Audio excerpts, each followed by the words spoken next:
15ஆம் தேதி வரை காற்றழுத்த தாழ்வு பகுதி உருவாக வாய்ப்பு. தமிழ்நாட்டின் பல்வேறு பகுதிகளில் மழை பெய்ய வாய்ப்பிருப்பதாக வானிலை ஆய்வு மையம் கணிப்பு.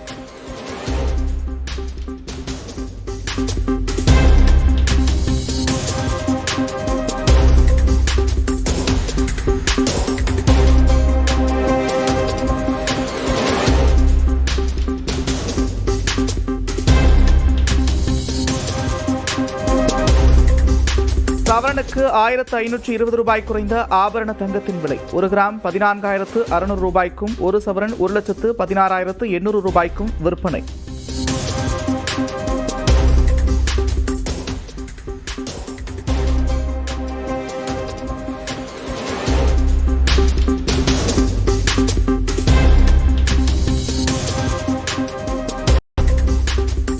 புரிந்துணர்வு ஒப்பந்தங்கள் செயலாக்க மாநாடு. முதலமைச்சர் மு க ஸ்டாலின் தலைமையில் நடைபெற்ற மாநாட்டில் புரிந்துணர்வு ஒப்பந்தங்கள் தொடர்பாக விளக்கம்.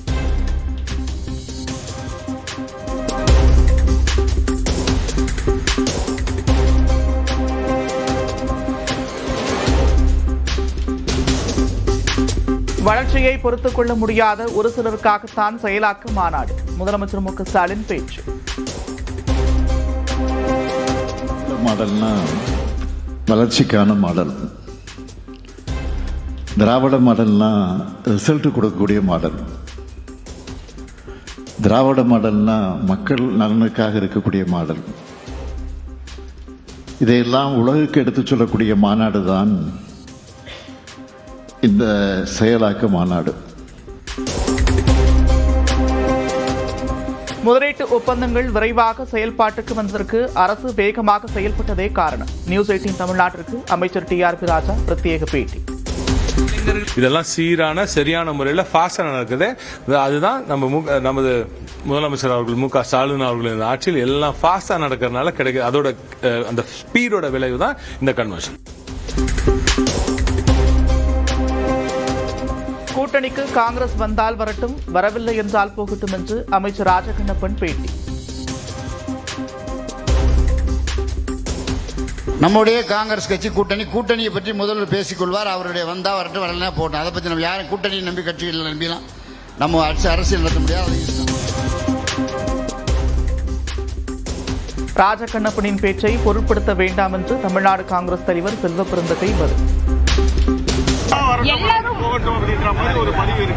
அவருடைய கருத்தெல்லாம் ஏன் பொருட்படுத்துறீங்க? திமுக தனிபெரும் கட்சியாக வெற்றி பெறும் என்று மார்க்சிஸ்ட் கம்யூனிஸ்ட் கட்சியின் மாநில செயலாளர் சண்முகம் உறுதி. கூட்டணி ஆட்சியில் தங்களுக்கு உடன்பாடு இல்லை என நியூஸ் 18 தமிழ்நாடு நேர்காணலில் பதில்.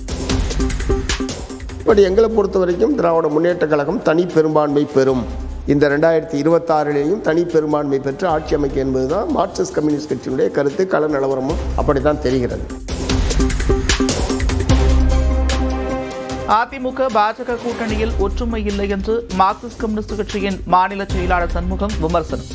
கூட்டணி ஆட்சியா அதிமுக ஆட்சியா என்று முடிவு செய்வதிலேயே குழப்பம் நீடிப்பதாக கருத்து. அதிமுகவினுடைய ஆட்சியா தேசிய ஜனநாயக கூட்டணி ஆட்சியா, முதல்ல அதை அவங்க தெளிவுபடுத்திக்கிறதுக்கே இன்னும் தேர்தல் நெருங்க தான் அதே முடிவுக்கு வரும்னு நினைக்கிறேன். எதுவுமே அங்கேயும் எந்த விதமான முன்னேற்றமும் தேர்தல் சம்பந்தமானதில் ஏற்படலை. அவரவர்கள் தனித்தனியாக செயல்பட்டு கொண்டிருக்கிறார்கள் என்பதுதான் இன்றைக்கு வரைக்கும் நிலைமை. ஆட்சி அதிகாரத்தில் பங்கு குறித்து பாஜக எந்த கருத்தும் கூறவில்லை. கட்சியின் மாநில தலைவர் நயினா நாகேந்திரன் விளக்கம். நான் அதை பற்றி ஒன்றுமே கருத்து சொல்லவே இல்லைங்க. எங்கள் பீகார் மாநிலத்தில் நாங்கள் கூட்டணியில் நிதிஷ்குமார் தான் முதலமைச்சராக இருக்கிறோம். பாரதிய ஜனதா கட்சியை பொறுத்தவரை எங்களுக்கு இந்த ஆட்சி வேணும் அந்த ஆட்சி வேணும்.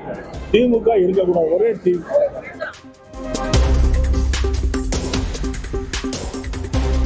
ஆட்சியில் பங்கு என்கிற கோரிக்கை தமிழ்நாட்டில் எடுபடாது. தனிப்பெரும்பான்மை பெற்று திமுக ஆட்சி அமைக்கும் என்று மதிமுக பொதுச் செயலாளர் வைகோ உறுதி.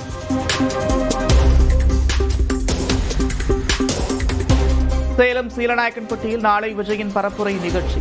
நுழைவுச் சீட்டு உள்ள 5000 பேருக்கு மட்டுமே அனுமதி என்று அறிவிப்பு. மத்திய அரசின் புதிய தொழிலாளர் சட்டங்களை கண்டித்து நாடு முழுவதும் போராட்டம்.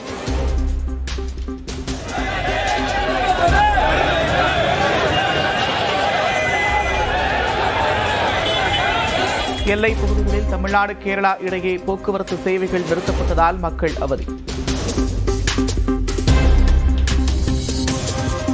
பிப்ரவரியிலும் உதகையை விட்டு வைக்காத உறைபனி. தொடர்ந்து வெப்பநிலை குறைவதால் மக்களின் இயல்பு வாழ்க்கை பாதிப்பு.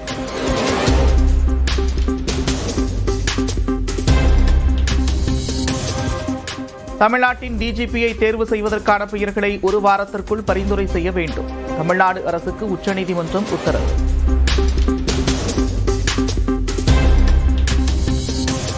ராகுல் காந்திக்கு எதிராக நாடாளுமன்றத்தில் தீர்மானம் கொண்டுவர உள்ளதாக பாஜக எம்பி நிஷிகாந்த் துபே தகவல். எம்பி பதவியிலிருந்து நீக்குவதுடன் தேர்தலில் போட்டியிட தடை விதிக்க வேண்டும் என்றும் கோரிக்கை. 3,60,000 கோடி ரூபாய் மதிப்பில் ராணுவ தளவாடங்கள் வாங்க பாதுகாப்புத்துறை ஒப்புதல். 114 ரஃபேல் விமானங்களை வாங்கும் திட்டத்திற்கும் அனுமதி.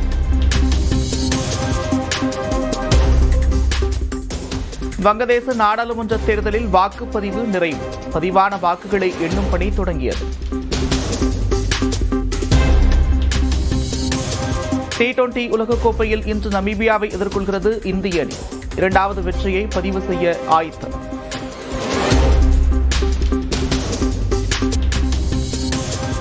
தை மாதம் இன்றுடன் நிறைவடையும் நிலையில் இதுவரை தேர்தல் நிலைப்பாட்டை அறிவிக்காத ஓ பன்னீர்செல்வம். ஜெயலலிதாவின் பிறந்த நாளான பிப்ரவரி 24ஆம் தேதிக்குள் சசிகலா முக்கிய முடிவெடுப்பார் இருப்பதாக தகவல். திமுக கூட்டணியில் போட்டியிட 16 உத்தேச தொகுதிகளின் பட்டியலை வைத்துள்ள மதிமுக அவைத்தலைவர் ஆடிட்டர் அர்ஜுன் ராஜை களமிறக்கவும் திட்டம். 2 பக்கம் கூட்டணி பேசவில்லை என தேமுதிக பொதுச் செயலாளர் பிரேமலதா விளக்கம். கூட்டணி குறித்து தேமுதிக தொண்டர்களே கவலையின்றி கூலாக இருப்பதாகவும் பேச்சு. மெயின் தலைமையில் இருக்கிறவங்களே இது வரைக்கும் நாங்கள் எந்த பேச்சுவார்த்தையும் நடத்தலை என்று சொல்லும் பொழுது 2 பக்கம் பேசுகிறாங்க என்ற பொய்யான தவறான செய்தியை யார் சொல்கிறாங்க என்பது எனக்கு தெரியல. அதனால் வெயிட் பண்ணுங்கள், கூலாக இருங்க, ஹாப்பியாக இருங்க. நாங்களே கூலாக இருக்கோம், நீங்கள் ஏன் டென்ஷன் ஆகுறீங்க? தாவேகாவுடன் காங்கிரஸ் கூட்டணி அமைக்கிறதா? கையெடுத்து கும்பிட்டு விஜய் தான் முடிவெடுப்பார் என்று பதிலளித்த பொதுச் செயலாளர் ஆனந்த். நீங்க எந்த கேள்வி எது கேட்கறதா இருந்தாலும் நான் தலைவர் அவர்கள் தான் கூட்டணி சம்பந்தமாக எந்த விதமான அறிவிப்பு இருந்தாலும் தலைவர் தான் அறிவிப்பார் என்பது தெரிவிச்சு. போச்சம்பள்ளி அடுத்த அகரம் அருகே கட்டுப்பாட்டை இழந்த கார். மரத்தில் மோதிய விபத்தில் காயத்துடன் தப்பிய ஓட்டுநர்.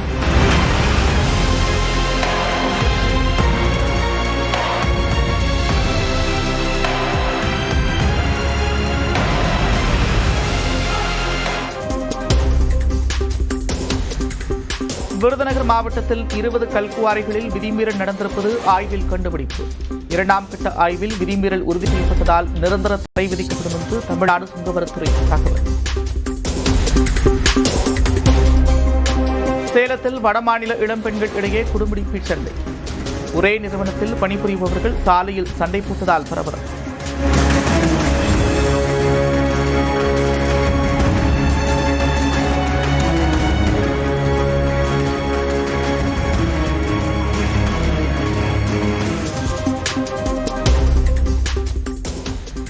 ராமேஸ்வரம் அருகே கோவிலில் ருத்ராபிஷேகம் செய்ய வந்த வெளிநாட்டு பக்தர்களில் சிலர் கிறிஸ்தவர்கள் என்பதால் பூஜை செய்ய அனுமதி மறுப்பு என்று குற்றச்சாட்டு.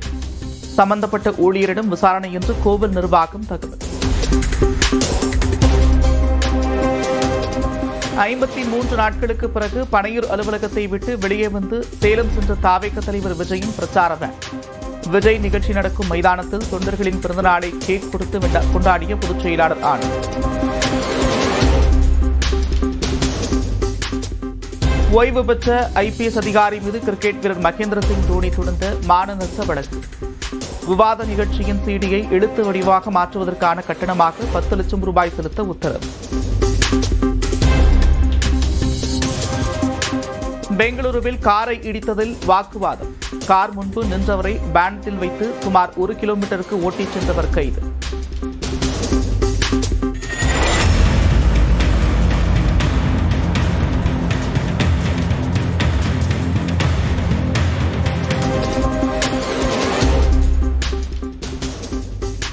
சபாநாயகரை அவரது அறையில் முற்றுகையிட்டு திட்டியதாக காங்கிரஸ் எம்பிக்கள் மீது குற்றச்சாட்டு.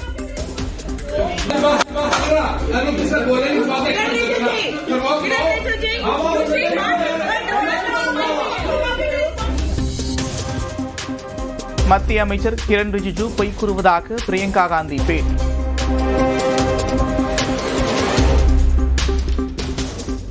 துருக்கி நாடாளுமன்றத்தில் ஆளும் கட்சி எதிர்க்கட்சிகளிடையே கடும் மோதல். அமைச்சராக பதவியேற்க வந்தவரை தடுத்ததால் கைகலப்பு.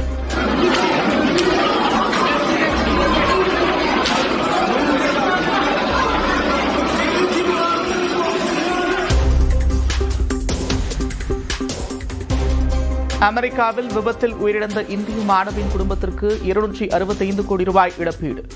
போலீஸ் வாகனம் மோதி 23 வயது மாணவி உயிரிழந்த வழக்கில் உத்தரவு.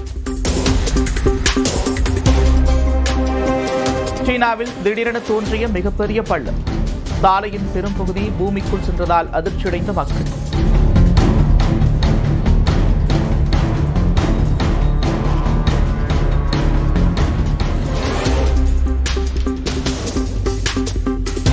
தனது மேக்ஸ் செயலியை பிரபலப்படுத்துவதற்காக தற்காலிகமாக வாட்ஸ்அப், டெலிகிராமை முடக்கிய ரஷ்யா. விரைவில் வாட்ஸ்அப்பிற்கு நிரந்தரமாக தடை விதிக்கவும் திட்டம். T20 உலகக்கோப்பை குரூப் போட்டியில் ஓமனை வீழ்த்திய இலங்கை 105 ரன்கள் வித்தியாசத்தில் அபார வெற்றி.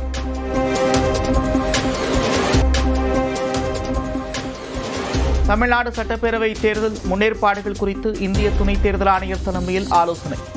தலைமை தேர்தல் அதிகாரி அர்ச்சனா பட்நாயக் மற்றும் பல்வேறு துறைகளின் அலுவலர்கள் பங்கேற்பு. சென்னை மணலில் கட்டப்பட்டுள்ள ரயில்வே மேம்பாலத்தை திறந்து வைத்த முதலமைச்சர் மு க ஸ்டாலின். நீண்டகால கோரிக்கை நிறைவேறியதால் மக்கள் மகிழ்ச்சி.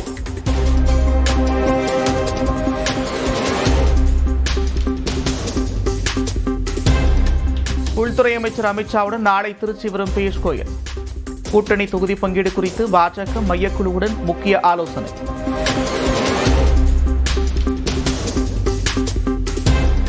நூறு நாள் வேலை திட்டத்தில் மாற்றம். பட்ஜெட்டில் தமிழ்நாட்டை வஞ்சித்த மத்திய அரசுக்கு எதிராக தமிழகத்தின் பல்வேறு இடங்களில் திமுக கூட்டணி கட்சியினர் போராட்டம். சென்னையில் நடந்த போராட்டத்தில் மா சுப்பிரமணியன், செல்வ பெருந்தகை, சண்முகம், வன்னியரசு உள்ளிட்டோர் பங்கேற்பு. தேர்தல் செலவுக்கு கோடிக்கணக்கில் பணம் வாங்கியதாக கூறுவது தவறு. நியூஸ் 18 தமிழ்நாடு நேர்காணலில் மார்க்சிஸ்ட் கம்யூனிஸ்ட் மாநில செயலாளர் சண்முகம் எதிர்ப்பு. NLC நிறுவனத்தில் பல்வேறு பணிகளுக்கு ஒப்பந்தங்கள் வழங்கியதில் 442 கோடி ரூபாய் முறைகேடு நடந்ததாக புகார். ஆதாரங்களை பெற்று விசாரணை நடத்த சிபிஐக்கு சென்னை உயர்நீதிமன்றம் உத்தரவு. ரயில் விபத்துகளின் போது மீட்புக் குழுவினர் எப்படி துரிதமாக செயல்பட வேண்டும். சிவகங்கை அருகே மானாமதுரையில் தத்துரூபமாக ஒத்திகை நடத்திய தேசிய பேரிடர் மீட்புப் படையினர்.